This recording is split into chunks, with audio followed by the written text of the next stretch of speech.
What's going on, guys? Welcome back to the finale podcast. Today I'm joined by Chris and Henry making his return to the podcast. We're here to talk about the World Cup. Henry, I don't think you've been on for a World Cup pod, so I'm excited to have you on and hear your controversial takes. But yeah, Chris is back on again. Yeah, glad to see you guys. It's nice to be back, Markos. Thank you. Happy to be here. Happy to talk some football. So For sure. I think the last pod we did was round of 16, like leading up to that, because I remember Portugal and Brazil were still alive. So obviously things have changed since then. I picked Portugal to win, and I was doubting it when they were still alive. So I mean, obviously, Spain with the dagger there, Mikel Merino does what he does best. yeah, And then clutch. Brazil, of course, Holland effect, they couldn't get it done there. But semifinal stage now, four teams remaining, the best four teams in the tournament. I don't think there's any argument there. So yeah, let's get into it. I mean, France, Spain. What are you guys looking at with this game starting off? Where we got the European champions, then we got the team in France that people feel like is the best team in the world. They're the most dominant team running through everyone. So we'll Avengers. start off with Chris. I mean, like, what are your thoughts on this one? France outright is the best team in this tournament. Their attack, you can honestly put their attack up with any attack in history. Just the form they're all in, whether Dembele, Mbappe, Olise's got 5 assists. I feel like and Mbappe, rightfully so, has gotten the most notoriety and attention, and so has Dembele. Michael Olise has been crazy though. I mean, if you're a soccer fan, like if you watch a lot of European ball, you know about Michael Olise. But like, dude, he's one of the main factors, one of the main engines. Desiree Doué as well, and Bradley Barcola. Yeah. On paper, yeah, on paper they should be the favorites, outright favorites. There's one team though that has been a pain in their side. It's Spain. Spain have beaten them the last 2 times. Some people say three if you count the Olympics. I don't. That's kind of like U21. But Spain has been a pain in their side. And defensively, in my opinion, defensively, they've been the best team so far in this tournament. Just conceding 1 goal, and that was really just a mistake from Kubarsi. Wasn't able to get in front of Di Catalor. But yeah, every time these guys have played, uh, Cucurella, uh, this time around, Pedro Porro, Pau Kubarsi, they're kind of able to curtail a lot of that speed on the wings for France. And if it gets to a point where Spain has the ball, which is, I mean, the way they dominate is time possession, obviously. If they have more time possession than France, France is in some trouble. I have yet to see France's defense really tested either. I'm interested to see what Upamecano does, how he'll hold up with um, Spain's attack. But the real X factor is Lamine Yamal. He has not had a great tournament, to say the least. And the expectations going into this tournament was, is he going to have that 2018 Mbappe leap? He hasn't, but Spain have won because they're a complete team. They have the best midfield and best defense. So on paper, this is really a coin flip, 50-50. France has a lot of motivation going against this team. Obviously, falling to them in the Euros and in the Nations League, which, both games are completely different. I mean, you look at the game in the Euros, that was a 2-1 game, Nations League 5-4. So if France can score early and Spain isn't able to counter right away, France is looking good. I do expect France to get out to an early lead, regardless of how the game goes. But the question is, can Spain kind of fight back and find that find a way to score? And obviously, for people who've been watching the channel before, I'm a Barca fan. It's some slight bias. I'm going with Spain though. In this one, I just feel as if what Spain is to France, or what Spain is to Mbappe, Germany was to Messi. These can't beat them. They can't. For some reason, they can't beat them. I think it's become mental as well on the club level. Madrid has struggled against Barcelona, and really any other opponent France has, they're dominating. They're running through them. The Spain team, though, I like them in this game. 2-1, I would say, or around that. I expect Danny Olmo and Lamine Yamal to get involved. And this is the type of game that legends are made of, and Lamine Yamal in these tournaments, the past two tournaments, has came through in big stages during big moments. So I have Spain winning 2-1, pulling off the upset. If some people may call it an upset, but that's my take. Okay. Henry. I have to tell you, Chris, that was really impressive. You really organized your thoughts there. Dude, You really I, you really put it all listen, together. bro, I've been thinking about the World Cup the last like 2 days, man. It's the only thing running through my No, that mind. was that was really impressive. Seriously. No, I think most people who've been observing the tournament have been picking France at this point to win to go all the way. They had the most goals scored within 90 minutes. Their attack has been absolutely lethal for all the reasons you mentioned. Um, I will say I have a little bit of uh, money riding on DoorDash, or at least my order on Spain winning. So I'm hopeful that they come through. But I beyond I thought beyond that, I think I agree with some of those points. That Spain can, maintain possession if they can, um, you know, dominate that part of the game. That they have a much better chance of neutralizing France's attack, and I do think it's a very winnable game for them. I think if anyone's going to beat France in this tournament, it's going to be them for certain. Yeah, France gets through this, no one's stopping them. I agree. 100%. Yeah, I think these are probably the two best teams in the tournament, facing off in the semifinal. Um, France, they've just been so dominant. Like their attack, as you mentioned, Chris, is just loaded with so many names. And then when they're able to make a substitution like a Barcola or Doué or whatever that is, like that is just an embarrassment of riches they have in the attack. And they've been so lethal on the counterattack. And then, of course, with Michael Olise fitting in there really nicely at the 10 with Dembele and Doué on either side. Like that's just so crazy. And Mbappe, man, just so clinical and showed it with the finish he had against Morocco. Like you give him a chance, you give him space, like he's gonna punish you. So when I look at this matchup, I mean, I think both goalkeepers, it's gonna be a huge test for them. Both goalkeepers, I don't really see um, doing entirely too well if there are like when it comes to shot stopping. I look at Mike Maignan of France, and I'm not too high on him. Like if there's a opportunity for Spain to score with, as you mentioned, like Daniel Olmo or like Oyarzabal or Lamine Yamal, like Razor, just you know what forgot I'm to mention him. saying? Like there's some opportunities there where Spain can get in some advantageous positions, and they're really going to test Maignan in a way he hasn't been tested this tournament. Where I can see the French defense being a little bit more leaky than Spain's. But on the other side, when you have such a lethal attack. I mean, and Unai Simon, like he is a good goalkeeper, but just the embarrassment of riches, as I mentioned, like it'll be tough if they're facing a lot of heat. But if there is a defense that I really do trust in this game, it's going to be Spain's, just because those four have been really composed and have been really stout for much of this tournament. I really like Pedro Porro and the dimension that he gives on that right side with Lamine Yamal. I like Cucurella, off to Real Madrid now, but he's been one of the best left backs in the world over the past couple of years and really showing it.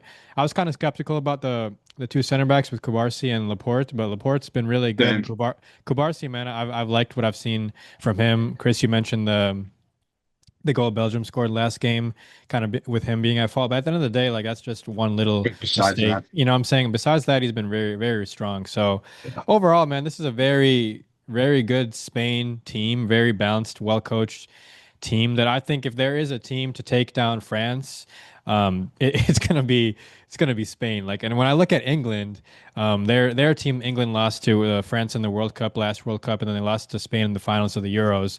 I don't think England have what it takes to take down either of these teams. I don't think they've progressed enough to that point. I do like no. England, and I'll get to England, but I do like them against Argentina, but. They're not a very convincing team for me this tournament either. So when I look at, France versus Spain, like this is a pretty much a World Cup final right here. So it's going to be a very interesting watch. It could be, like the Nations League game where it was like a lot of goals. I think that was the game where it was like 5-4. Yes, And yeah. then that was where like Shirky came on and did some crazy stuff. Like I think it could be a game like that, or it could be a game where two defenses really show up. I'm more skeptical of the French defense, but Upamecano and Saliba, they're no slouches either. So it'll be a really good game. I think ultimately, like it'll come down to obviously the attack, but the midfield battle is something I'm looking at as well here Yeah. too. But if I'm gonna give a prediction, I'm probably gonna go with I want to put my money on France just because of the form they're in. Oh, of And course. I think that's going to be hard to put a limit on. So Yeah, I mean, France should. I mean, listen, France should win. They picking France isn't like yeah, in my prediction. I'm like France can win, obviously, yeah, but yeah, I guess there's some slight bias in my prediction, but at the same time, it's not sexy, but Spain's got it done.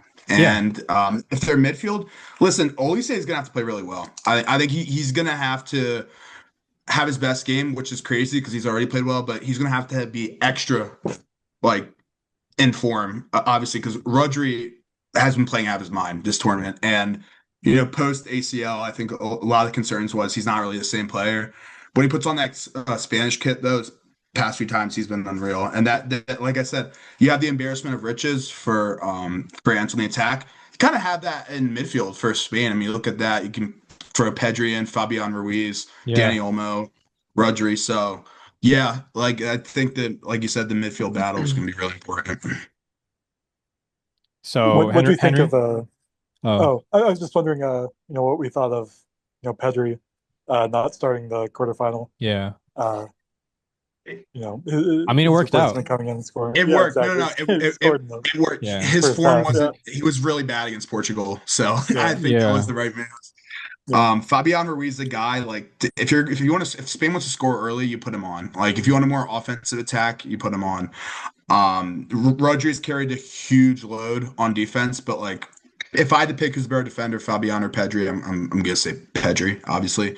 But Fabian Ruiz he can score, man. Like I mean, he's if and that's the thing. If Danny Olmo can start like getting open space and start scoring, sky's the limit for them, honestly. And like I said, it's not the most aesthetically appeasing watch, but they've won 34 matches in a row for a reason.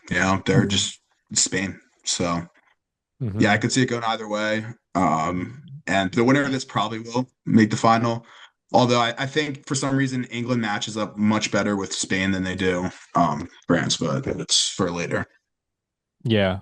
I also think, I mean, Interesting. these, like you mentioned with Spain's record, Chris, like these are two really good managers, and like I'm a Yeah, big fan of yeah. Deschamps because Deschamps he had a much different team when you go to 2018, and then 2022 having to figure some of those younger players in, and then 2026 where they're at right now, like they have a chance to go to three straight finals. Like I don't think they've lost a match in regulation. I think that was the stat that I saw. No, yeah, Um, Mbappe's never lost a World Cup match. Yeah. yeah, so I mean they're they're they're very good. I mean that's no need to even say that. But if there is a team, it's got to be Spain because I just feel like So, they have an identity. Spain, like they've established that for a few years now, leading into this tournament.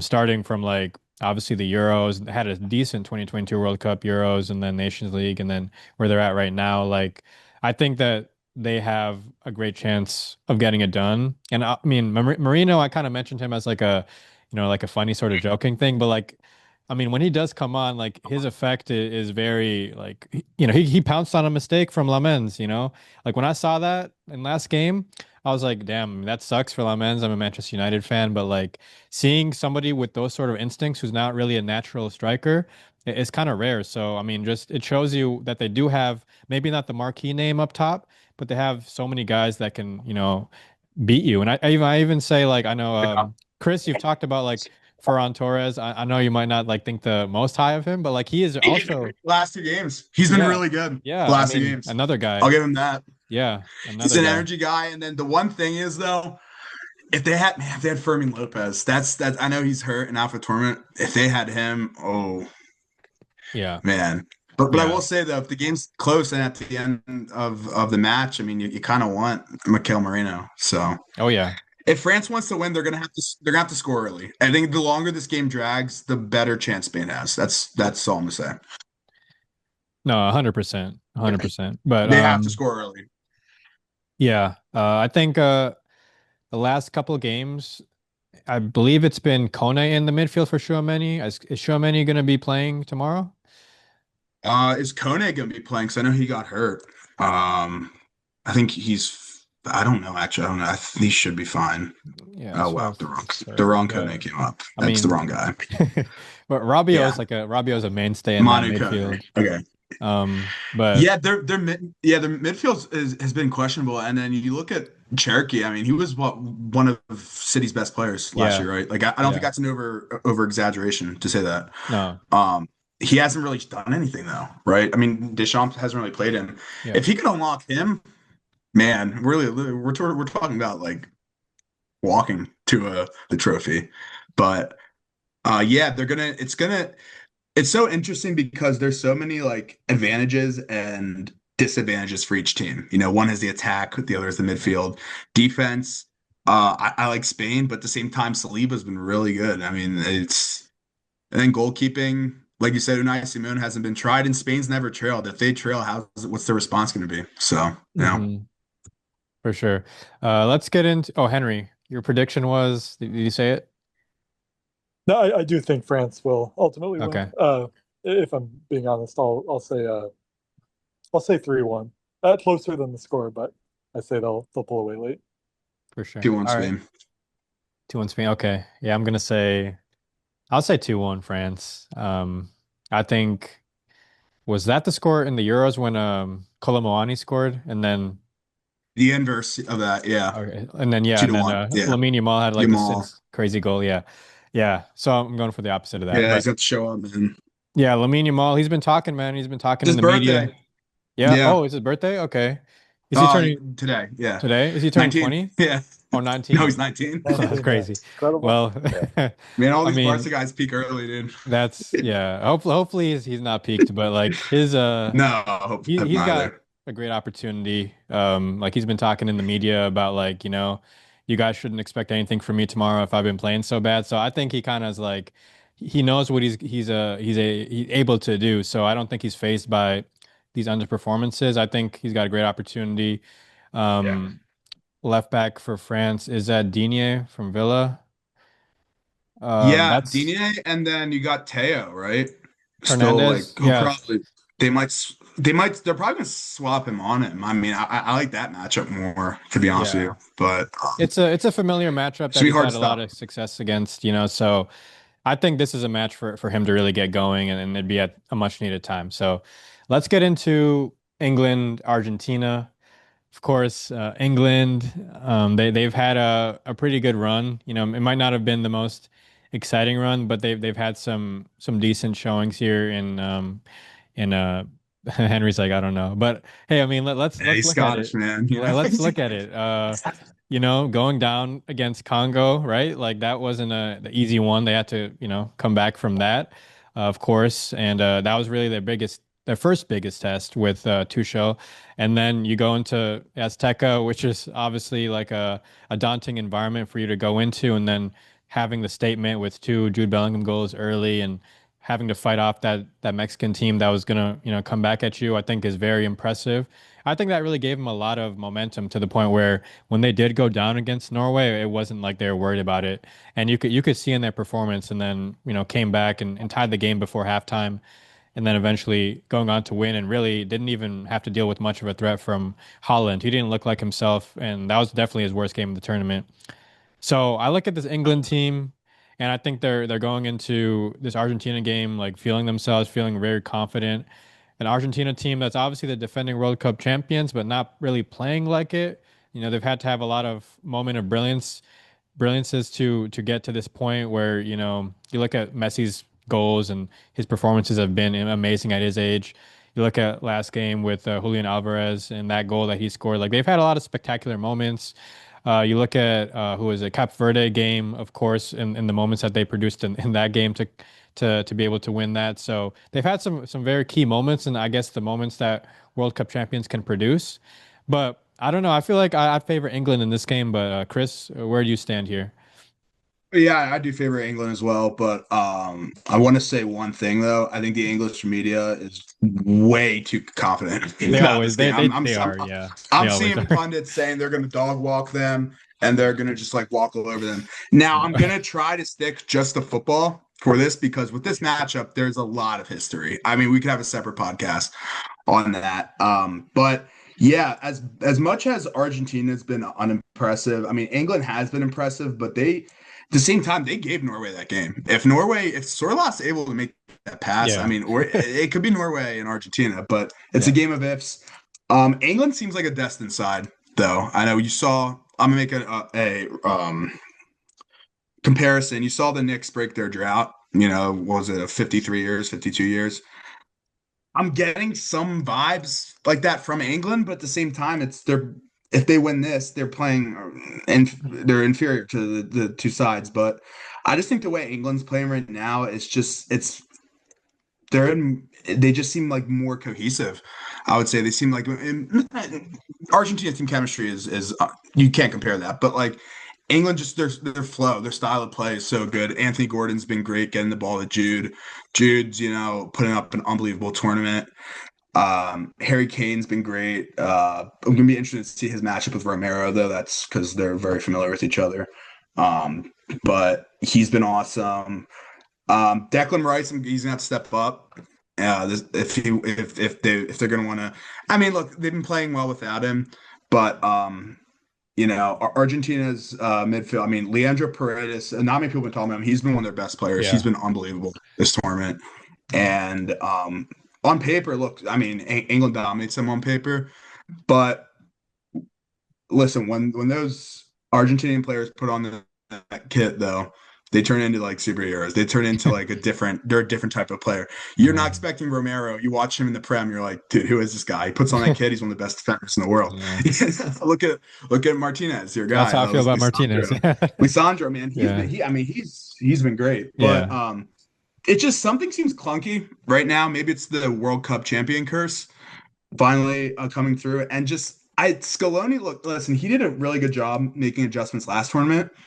I haven't seen that now. Where's Nico Paz? Where's Giuliano Simeone? I mean, they're like, if he plays these guys and he subs them in at the right time, I could definitely see them winning.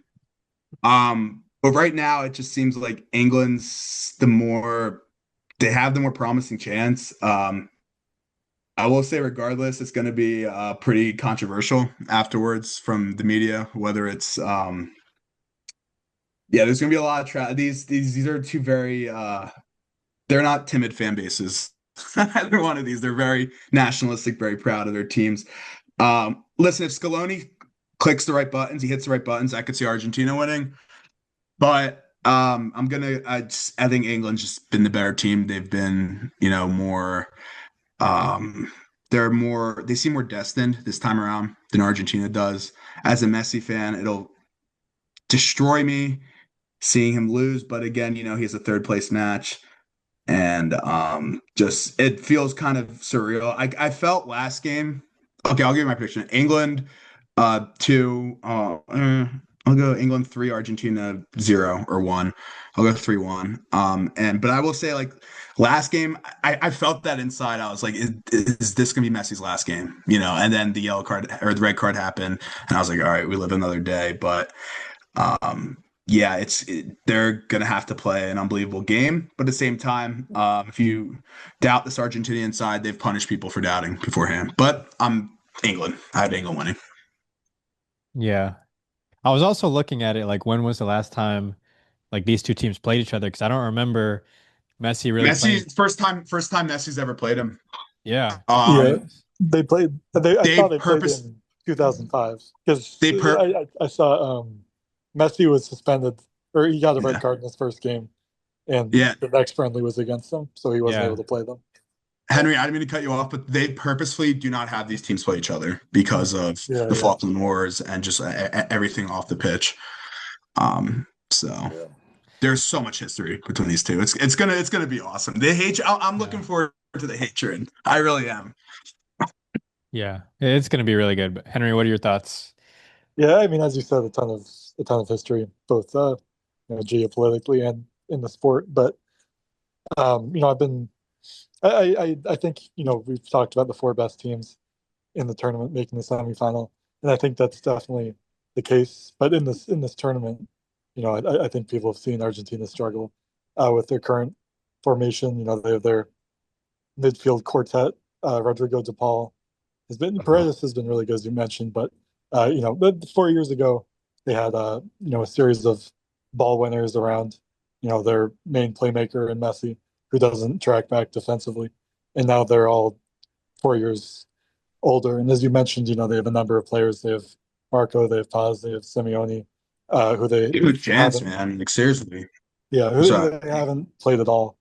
Um, and they as they've set up in these past few games, even against lesser opposition in comparison to England, they've looked very vulnerable in transition, uh, and they haven't been all that great at keeping possession either.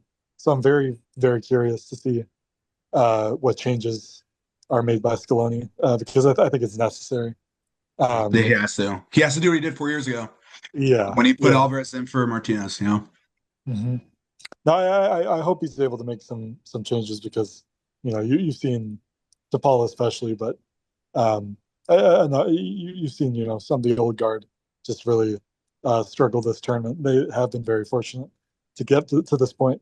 As Marcos kind of alluded to, I mean, they've looked stronger, but England hasn't had, an easy run of games either. There was that game at the Azteca.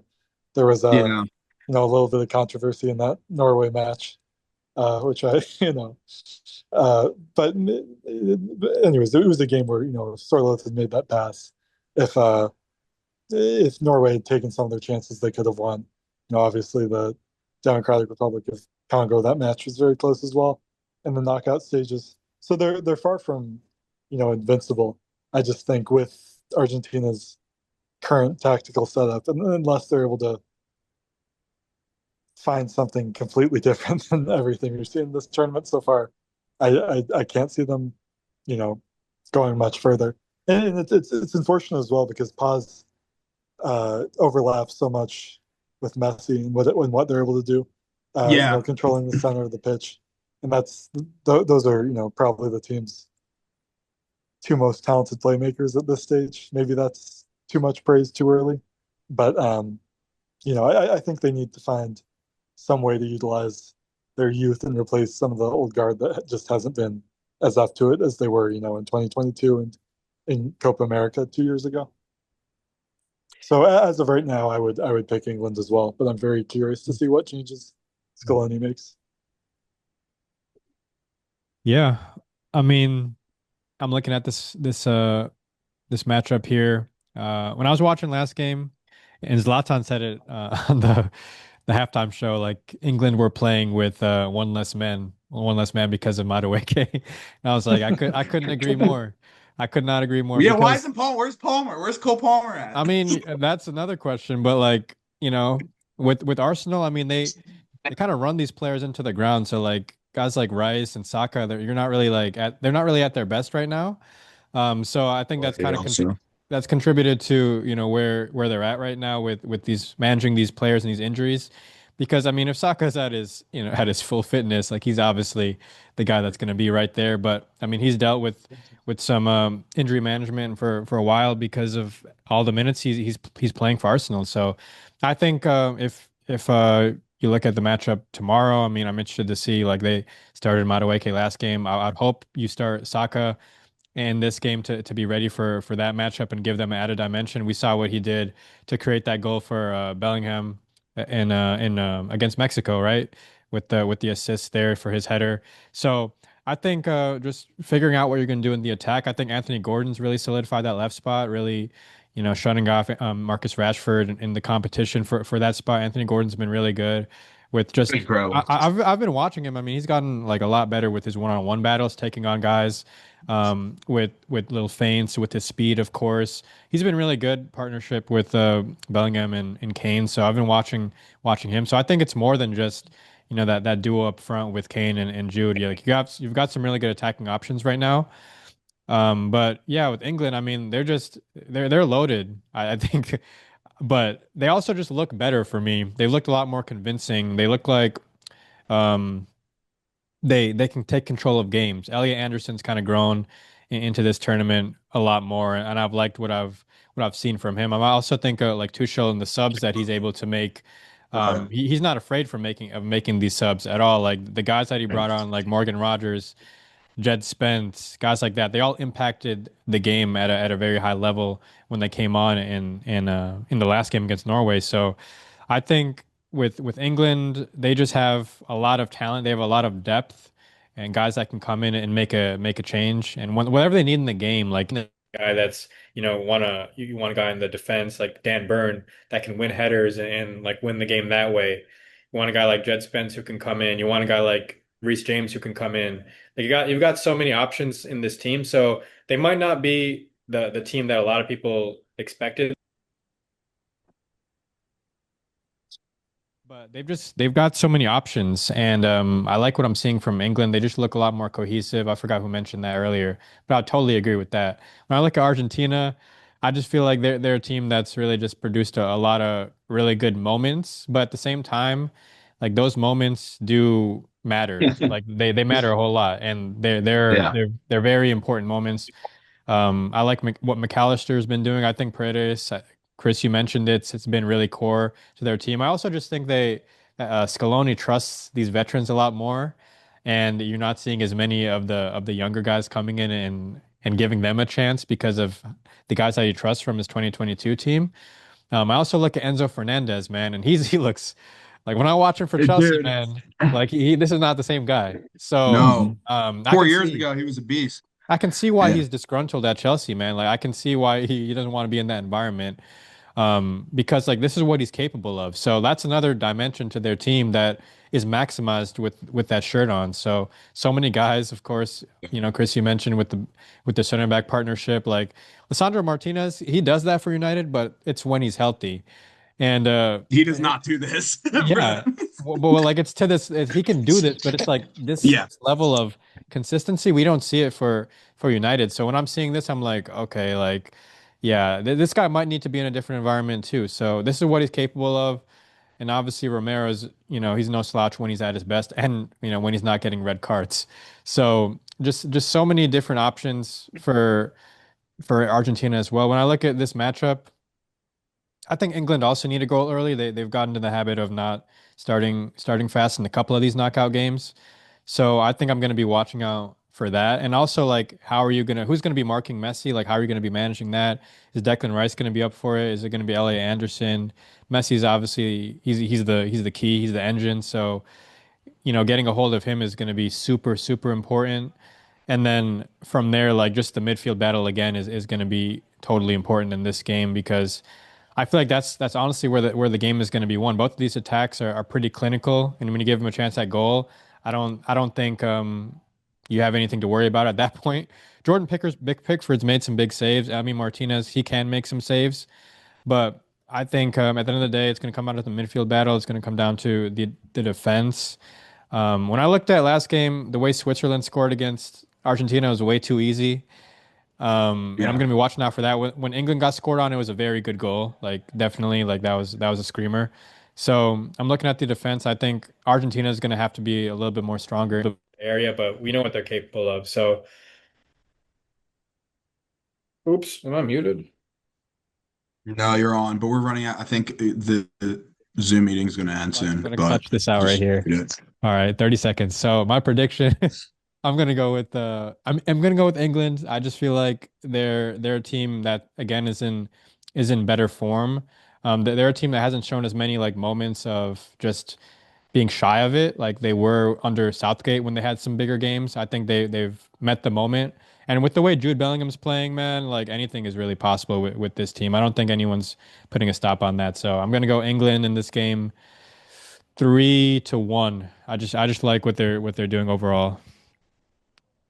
I will say though, if they're also gonna have to win the mental game. England's gonna Ooh. have to win the mental game. Argentina messes with your mind. They'll trip you, they'll foul you, they'll play really physical. Can they win that? And so far, England has, they saw against Mexico, they were able to do that. So, yeah, just discipline's going to be a huge factor in this one as well. And that's why Argentina can win off of that. So. For sure, for sure. Well, great pod, guys. I'm gonna get us out of here before we get cut off. But good seeing you guys as always. Good chats, and Thank we're you gonna see what guys. happens, man.